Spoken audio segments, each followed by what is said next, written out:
जय हिंद दोस्तों, मैं ओपी सिंह स्वागत करता हूं आपका अपने YouTube channel OP Singh academy में। कैसे हैं आप सब? अच्छे हैं। मेरी आशा है कि आपकी पढ़ाई अच्छी चल रही होगी और आप अच्छी पढ़ाई करते रहिए, क्योंकि बिना अच्छी पढ़ाई किए हुए कुछ नहीं मिलता है। क्योंकि हमें अपने टारगेट को, हमें अपने मंजिल को अगर प्राप्त करना है तो हमें अच्छी पढ़ाई करनी पड़ेगी और उसको एक प्लानिंग के तहत। देखिए, ध्यान रखना, जितनी भी आप पढ़ाई करिए अपनी एक प्लानिंग के अकॉर्डिंग पढ़ाई करिए। तो जितने भी मैंने आपको अपने वीडियो बना करके भेजे हैं, उन वीडियो को आप अपने एक अच्छे से नोट्स बना के पढ़ते रहिए और उनको बार बार प्रैक्टिस करते रहिए। देखिए, ध्यान रखना, वैकेंसी बहुत आ रही है। अभी भारत सरकार ने CGL की वैकेंसी निकाली है, 17,700 के आसपास वैकेंसी निकाली है। तो वैकेंसी की कोई कमी नहीं है, बस कमी है तो सिर्फ मेहनत करके नौकरी लेने की है। बिना मेहनत किए हम नौकरी नहीं ले सकते। तो मैंने आपको, अब देखिए, मेरा थोड़ा सा पैटर्न को चेंज किया है कि जहां से एग्जामिनर क्वेश्चन पूछता है, मैं उन टॉपिकों को लेकर आपके सामने उपस्थित हो रहा हूं जहां से क्वेश्चन डेफिनेटली आता है। कोई भी परीक्षा ऐसी ना होगी जिसमें आपको क्वेश्चन ना मिलेगा। तो मैं अब ऐसे ही आपके छोटे छोटे टॉपिक जहां से क्वेश्चन आपके निकलते निकलते उसको लेके आ रहा हूं। तो आज का हमारा एक इंपॉर्टेंट टॉपिक है अम्ल वर्षा, एसिड रेन। देखिए, ये मान के चलना कि यहां से क्वेश्चन डेफिनेटली आपको आता ही आता है, पूछता है आपसे एग्जामिनर। तो क्लियर करके क्यों ना हम उसको अच्छे से पढ़ लें।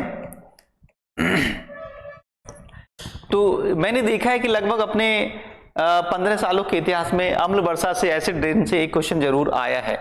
तो अम्ल वर्षा किस कारण होती है, क्यों होती है, अम्ल वर्षा के लिए कौन जिम्मेदार होता है, अम्ल वर्षा से क्या क्या हानि होती है, ये हम यहाँ पर पूरा टॉपिक करेंगे। लेकिन टॉपिक करने से पहले मेरी आपको एक बात बताना चाहता हूँ कि मैं हर डेट पे आपको कुछ ना कुछ लेकर आता हूँ। क्योंकि आज जैसे 25 जून है, तो 25 जून डेट बड़ी इंपॉर्टेंट है। मैं 2 मिनट में इसको कंप्लीट कर देता हूँ।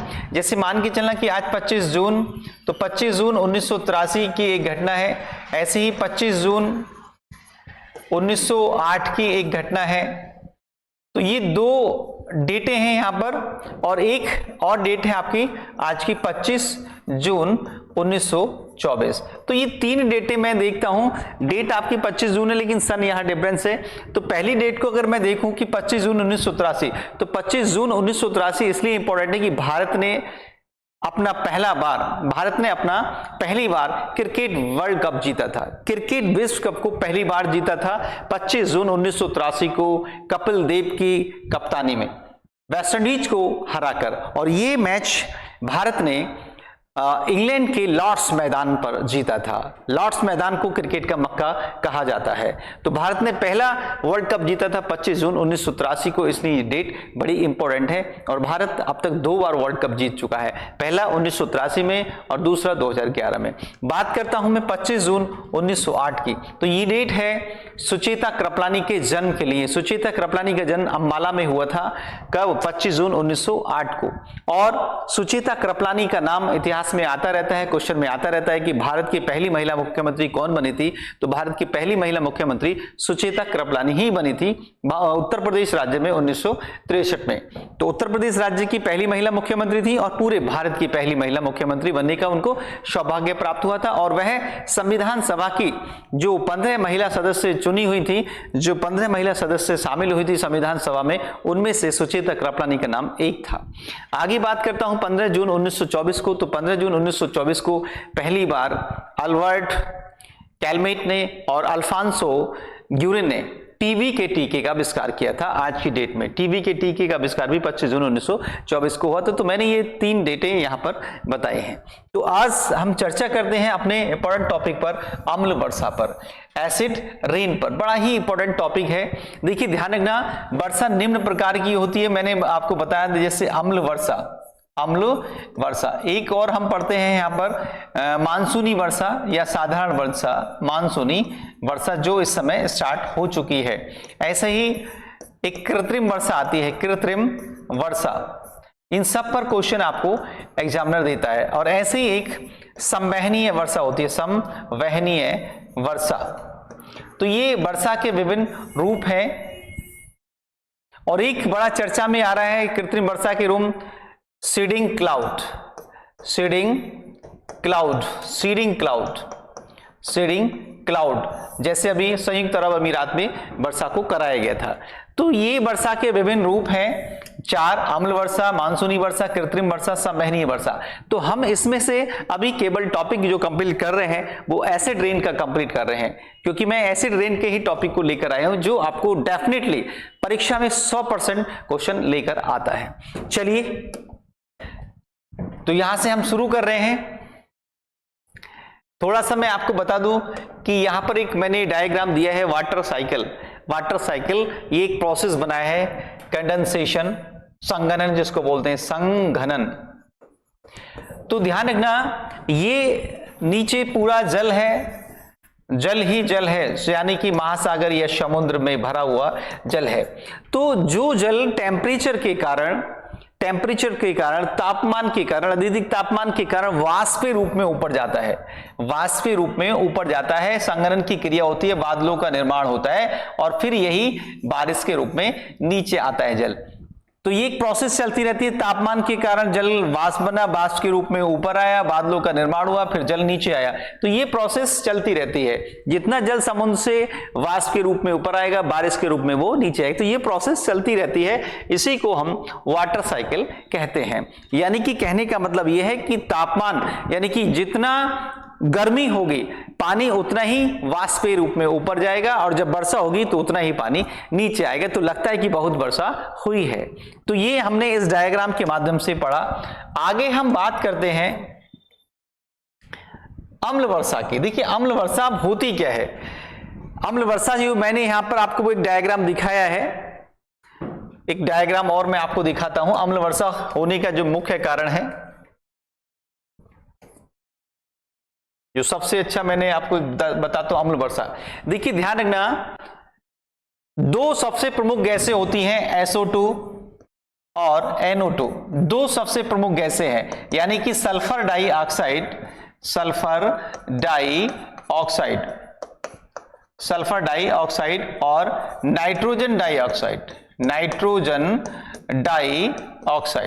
ये 2 प्रमुख प्रदूषित गैसें हैं, 2 प्रमुख गैसें हैं, SO2 और NO2। तो ये 2 गैसें, जैसे आपको यहां पर दिखाया गया है, चिमनियों के माध्यम से, चिमनियों के माध्यम से, पूरा समझाऊंगा मैं, चिमनियों के माध्यम से जो धुआं निकलता है, या तेल शोधन कारखाने होते हैं, तेल रिफाइनरी होती है, या स्वचालित वाहन के, जो स्वचालित वाहन होते हैं उनसे जो ईंधन जलता है, उनसे 2 प्रमुख गैसें निकलती हैं, SO2 और NO2। तो जब ये गैसें वायुमंडल में मिलती हैं, और जब वायुमंडल में जो वर्षा होती है, तो जो वर्षा होती है उसकी प्रकृति अम्लीय हो जाती है। वर्षा जल की प्रकृति जो है वो अम्लीय हो जाती है, इसलिए इसको अम्लीय वर्षा कहते हैं। तो ध्यान रखना, सबसे पहले जो स्टार्टिंग में क्वेश्चन आते हैं कि अम्लीय वर्षा के लिए कौन जिम्मेदार होता है, SO2 और NO2। 2 प्रमुख गैसें हैं जो अम्लीय वर्षा के लिए जिम्मेदार होती है। यही सबसे ज्यादा क्वेश्चन आपको आता है। अब हम बात करते हैं पूरा चर्चा के रूप में। देखिए, मान के चलना, पूरा मैं इसको समझाता हूं, इसको समझना है आपको। जो पूरा प्रोसेस को समझा रहा, जो ओपेक है, ओपेक संगठन है, एक ओपेक ऑर्गेनाइजेशन है, ओपेक एक संगठन है, organisation of petroleum exporting countries, OPEC organisation petroleum exporting countries, यानी कि तेल निर्यातक देशों का एक संगठन है। ये तेल निर्यातक देशों का संगठन है ओपेक, अर्थात जो तेल का बेचता है, तेल को निर्यात करता है, तेल का निर्यात करता है, यानी कि तेल बेचता है। तो पूरे विश्व में सबसे ज्यादा जो तेल को बेचता है, पेट्रोलियम पदार्थ को बेचता है, वो ओपेक संगठन होता है। भारत भी हमारा इसी संगठन से कच्चे तेल को खरीदता है। अब देखिए, बात करते हैं हम, जब ये कच्चा तेल जो इस ओपेक से आता है, इसको हम बोलते हैं पेट्रोलियम पदार्थ। क्या बोलते हैं हम इसको? पेट्रोलियम पदार्थ बोलते हैं, पेट्रोलियम पदार्थ, या इसको बोलते हैं हम कच्चा तेल। पूरा समझने की बात है यहां पर बेटा। जब हम पेट्रोलियम पदार्थ को या कच्चा तेल को ओपेक संगठन से लाते हैं, तो बड़े बड़े पानी के जहाज के माध्यम से लाया जाता है। जब पानी के जहाज के माध्यम से इस पेट्रोलियम पदार्थ को लाया जाता है, जब ये जहाज इस पेट्रोलियम पदार्थ को लेकर, कच्चे पदार्थ को लेकर बंदरगाहों पर पहुंचते हैं, उन्हीं बंदरगाहों से इस पेट्रोलियम पदार्थ को पाइपलाइनों के माध्यम से ट्रेनों में भरा जाता है, ये ट्रकों में भरा जाता है। जब ये ट्रेनें इस पेट्रोलियम पदार्थ को भरकर चलती हैं, ट्रक जब चलते हैं, तो उसको शुद्धिकरण करने के लिए हमें इन तेल रिफाइनरियों में जाना पड़ता है। तेल रिफाइनरी में जाना पड़ता है। तेल रिफाइनरी, इनको बोलते हैं तेल शोधन कारखाना। तेल शोधन कारखाना इसको बोला जाता है। तो ये जो ओपेक संगठन से जो तेल लाया गया है, कच्चा तेल लाया गया है, उसके शुद्धिकरण के लिए उसको तेल रिफाइनरी में पहुंचाया जाता है, उसको तेल शोधन कारखानों में पहुंचाया जाता है। जब इस तेल का प्यूरिफिकेशन होता है, शुद्धिकरण होता है, तो यहां से ये धुआं निकलता है, ये पूरा धुआं निकलता है। इसी धुएं में दो प्रमुख गैसें मिलती हैं, SO2 और NO2। ये दो प्रमुख गैसें निकलती हैं, SO2 और NO2। यही दोनों गैसें अम्लीय वर्षा के लिए जिम्मेदार होती हैं। किसके लिए जिम्मेदार होती हैं? अम्लीय वर्षा के लिए जिम्मेदार होती हैं, ध्यान रखना। अब जो वर्षा होती है, अब हम मान के चलें, जो साधारण वर्षा होती है, जो वर्षा का जो जल होता है, वर्षा का जल जो होता है, इसका जो pH मान होता है वो 7 होता है। जो वर्षा होती है साधारण रूप से, उसका जो pH मान होता है 7 होता है। जैसे अब मानसूनी वर्षा होगी तो इसका जो pH मान होगा वो 7 होगा। कहा जाता है कि समस्त प्रकार के जलों में जो सबसे शुद्ध जल होता है वो वर्षा का जल होता है। और वर्षा का जल सबसे शुद्ध क्यों होता है? क्योंकि उसका pH मान 7 होता है, अर्थात यह उदासीन होता है, ना अम्लीय होता है ना क्षारीय होता है। लेकिन जब इस वर्षा के जल में SO2 और NO2 दो प्रमुख गैसें मिल जाती है, तो इसका जो pH मान हो जाता है वो 7 से कम होकर 6.4 हो जाता है या 5.5 हो जाता है। इसलिए जल जो है अम्लीय हो जाता है, क्योंकि 7 से जब कम होगा तो उसकी जो प्रकृति होगी वो अम्लीय हो जाएगी। तो इसलिए इसको अम्लीय वर्षा जल कहते हैं। और उसके लिए कौन सी दो गैसें जिम्मेदार हैं? सल्फर डाइऑक्साइड और नाइट्रोजन डाइऑक्साइड। अब बच्चे क्वेश्चन और ये आता है कि अम्लीय वर्षा के लिए कौन से दो अम्ल जिम्मेदार होते हैं? तो एक H2SO4 और अम्ल HNO3, यानी कि नाइट्रिक अम्ल, और उसको बोलते हैं हम सल्फ्यूरिक अम्ल। तो ये दोनों अम्ल अम्लीय वर्षा के लिए भी जिम्मेदार होते हैं। क्यों? क्योंकि ध्यान रखना, जो जल होता है H2O, इसमें SO2 जब मिलता है, इन दोनों की जो क्रिया होती है तो H2SO4 का निर्माण होता है, सल्फ्यूरिक अम्ल का निर्माण होता है। और जल H2O जब NO2 इसमें मिलता है, जब क्रिया होती है तो HNO3 का निर्माण होता है। तो ये दोनों अम्ल भी अम्लीय वर्षा के लिए जिम्मेदार होते हैं। H2O प्लस NO2 ये HNO3 का निर्माण करते हैं, H2O प्लस SO2 ये H2SO4 का निर्माण करते हैं। तो ये दोनों अम्ल भी अम्लीय वर्षा के लिए जिम्मेदार होते हैं और दोनों गैसें अम्लीय वर्षा के लिए जिम्मेदार होती हैं। तो इस तरह से ये अम्ल वर्षा हो जाती है। और हम इसमें आगे चर्चा करते हैं और हम इसको देखते हैं। तो अब देखते हैं भाई, अम्ल वर्षा से जो नुकसान होता है। अब अम्ल वर्षा जो होती है, इससे नुकसान क्या क्या होता है, किस किस को नुकसान होता है, तो यहां पर हम देखते हैं। अम्ल वर्षा से जो नुकसान होता है भाई, सबसे पहले मान के चलिए कि पेड़ पौधों को नुकसान होगा, पेड़ पौधों को नुकसान होता है। इससे मिट्टी का pH मान कम होता है, कम हो जाता है। मिट्टी का pH मान कम हो जाता है, अर्थात मिट्टी की जो उर्वरक क्षमता है, मिट्टी की जो उर्वरकता है, मिट्टी की जो उर्वरकता है वो मिट्टी की उर्वरकता कम हो जाती है। नेक्स्ट, जलीय स्रोत प्रभावित होते हैं। जलीय स्रोत प्रभावित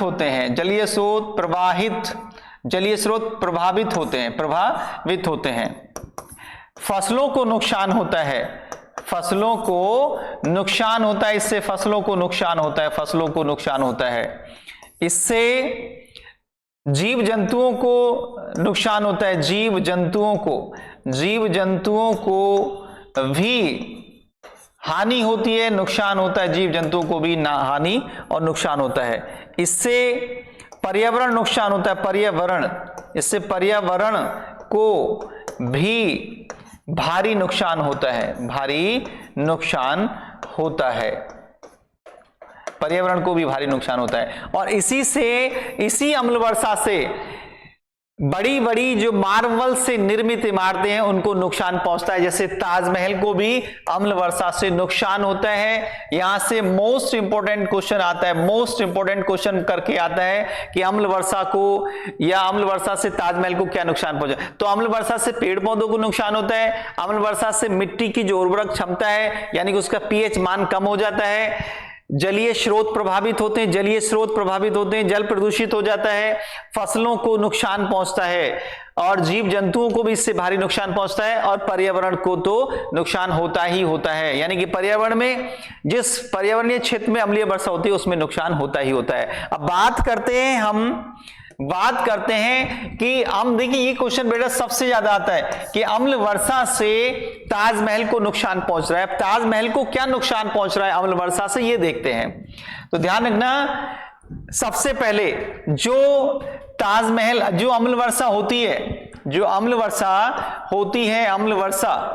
इससे ताजमहल को नुकसान पहुंच रहा है। ताजमहल को क्या नुकसान पहुंच रहा है, इसका जो ये गुंबद है इसमें बारीक बारीक छिद्र हो चुके हैं, बारीक बारीक छिद्र हो रहे हैं ताजमहल के गुंबद में, इसमें बारीक बारीक छिद्र हो रहे हैं, बारीक छिद्र हो रहे हैं इस गुंबद में। यानी कि ताजमहल का जो रंग है वो पीला पड़ रहा है, ताजमहल का पीला रंग हो रहा है। तो क्वेश्चन आता है कि ताजमहल को नुकसान पहुंचाने वाली गैसें कौन सी हैं, SO2 और NO2।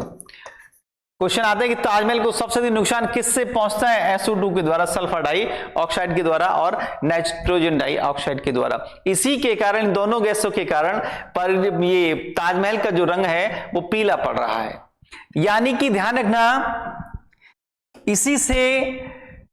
इसी से ताजमहल को स्टोन लेप्रोसी हो रही है, स्टोन लेप्रोसी। ध्यान रखना, ये क्वेश्चन बड़ा आता है। ताजमहल को स्टोन लेप्रोसी हो रही है अम्लीय वर्षा के कारण। स्टोन लेप्रोसी का मतलब होता है पत्थर का गलना, यानी कि जो अम्लीय वर्षा हो रही है इसमें बारीक बारीक छिद्र हो रहे हैं, तो ताजमहल का जो मार्बल है वो गल रहा है, उसी को स्टोन लेप्रोसी बोलते हैं। यानी कि ताजमहल में एक तरह का कैंसर हो रहा है, ताजमहल में एक तरह से जो मार्बल है, जो पत्थर है वो गल रहा है, उसको स्टोन लेप्रोसी कहते हैं। और ये होता है सब अम्लीय वर्षा के कारण, ये सब अम्लीय वर्षा के कारण हो रहा है। ठीक है, तो क्वेश्चन बिल्कुल डेफिनेटली आता है, 100% आता है यहां से। और हम बात करते हैं अब इसी में आगे चल के कि अगर देखें तो सबसे पहले हम देखते हैं स्वीडन। तो सबसे पहली जो अम्ल वर्षा हुई थी वो स्वीडन में हुई थी। ये बताया जाता है कि 1872 ईस्वी में सबसे पहले स्वीडन देश में अम्लीय वर्षा हुई थी। स्वीडन देश में सबसे पहले अम्लीय वर्षा हुई थी और ये बात है 1872 की। आगे हम बात करते हैं मानचेस्टर। तो मानचेस्टर एक शहर है जो ब्रिटेन देश के अंतर्गत आता है, यानी कि इंग्लैंड के निकटवर्ती आता है। इंग्लैंड के मतलब यानी कि लंदन के निकटवर्ती आता है मानचेस्टर शहर। तो यहां पर इसी मानचेस्टर में अंतरराष्ट्रीय अम्ल वर्षा सूचना केंद्र स्थापित किया गया है। तो क्वेश्चन ये बहुत आता है कि अंतरराष्ट्रीय अम्ल वर्षा सूचना केंद्र कहां स्थापित किया गया है, मानचेस्टर में स्थापित किया गया है। और मानचेस्टर एक शहर है जो लंदन के निकट आता है। अब बात करते हैं इसी में हम नॉर्वे देश की। क्वेश्चन यदि आता है कि नॉर्वे देश यानी कि कौन सा देश सबसे अधिक अम्ल वर्षा से प्रभावित होता है, तो वो नॉर्वे देश है। सबसे अधिक अम्ल वर्षा जो होती है वो नॉर्वे देश में होती है। क्वेश्चन आपको ध्यान रख लेना, सबसे पहली वर्षा हुई थी स्वीडन में 1872 में। मानचेस्टर में अंतरराष्ट्रीय अम्ल वर्षा सूचना केंद्र स्थापित किया गया है। और सबसे ज्यादा जो अम्ल वर्षा से प्रभावित देश है वो है आपका नॉर्वे। तो ये क्वेश्चन आपको बहुत ज्यादा आता है। अब बात करते हैं हम भारत की, यानी कि चेंबूर पड़ता है बंबई के निकट, यानी कि मुंबई के निकट पड़ता है, मुंबई के निकट। मुंबई के निकट। तो चैम्बूर भारत का एक शहर है जो मुंबई के निकट आता है। तो सबसे पहले यहां पर देखा जाता है कि 1974 में वर्षा हुई थी। तो सबसे पहले भारत में जो अम्लीय वर्षा हुई थी वो चैम्बूर में हुई थी, और चैम्बूर पड़ता है मुंबई के निकट, और ये वर्षा हुई थी सबसे पहले अम्ल वर्षा 1974 ईस्वी में। तो ये क्वेश्चन आपको आता रहता है। अब देखें हम तो मथुरा और इधर आगरा, तो यहां पर भी अम्ल वर्षा होती है, क्योंकि मथुरा में तेल शोधन कारखाना है। यूपी में मथुरा में सबसे पुराना तेल शोधन कारखाना है, यानी कि यूपी की सबसे पुरानी तेल रिफाइनरी जो है वो मथुरा में है। और मथुरा में जब तेल शोधन कारखाना मथुरा में जो तेल शोधन कारखाना है, यहां पर जब पेट्रोलियम पदार्थ का शुद्धिकरण होता है तो इसके वातावरण में यहां पर SO2 और NO2 गैसें फैल जाती हैं, और जब कभी वर्षा होती है तो ये ताजमहल को प्रभावित करती है जो आगरा में स्थित है। तो मथुरा और आगरा के बीच अम्लीय वर्षा का प्रभाव रहता है, क्योंकि यहां पर तेल शोधन कारखाना है मथुरा में, और मथुरा में उत्तर प्रदेश का सबसे पुराना तेल कारखाना है। और उत्तर प्रदेश में 2 तेल शोधन कारखाने हैं, एक वाराणसी में अभी स्थापित किया गया है और सबसे पुराना मथुरा में। तो इस क्षेत्र में अम्लीय वर्षा का प्रभाव रहता है। क्यों? क्योंकि उसके वातावरण में SO2 और NO2 2 गैसें प्रमुख रूप से मिल जाती हैं। तो इस तरह से हमने यहाँ पर अम्ल वर्षा को बिल्कुल कंप्लीटली रूप से पढ़ा। तो ये क्वेश्चन आपको आता ही आता है। अम्ल वर्षा से संबंधित एक क्वेश्चन आपको आता है, ये मैंने आपको यहाँ पर लिखवा दिया है। तो इस तरह से एक छोटे वीडियो मैंने देखा है कि इन क्वेश्चनों में आपको इस तरह के क्वेश्चन एग्जामिनर लगातार पूछ रहा है। देखिए भाई, मेहनत करिए। मैं भले ही आपको छोटे वीडियो बनाकर भेज रहा हूं, ये 10 मिनट के या 15 मिनट के शो टाइप में, तो आपको इसको याद करना है। एक क्वेश्चन अम्ल वर्षा से जरूर मिलेगा। आगे की हम वर्षा एक बार कृत्रिम टॉपिक को करेंगे, तो आप वीडियो को ज्यादा से ज्यादा शेयर करते रहिए, उसको पढ़ते रहिए अच्छे से, और एक छोटे नोट्स बना के आप एग्जाम में धमाल मचाइए। मैं आपसे प्रॉमिस करता हूं कि आपको छोटे वीडियो में वो वीडियो बनाकर भेज रहा हूं जो आपको एग्जाम में आएंगे ही आएंगे। तो डेफिनेटली इसको आप बिल्कुल कंप्लीट करिए, क्लियरली करिए। मैं आपको मिलूंगा अच्छी वीडियो के साथ। वीडियो को ज्यादा से ज्यादा लाइक करें, चैनल को ज्यादा से ज्यादा सब्सक्राइब करें। तब तक के लिए जय हिंद, जय भारत।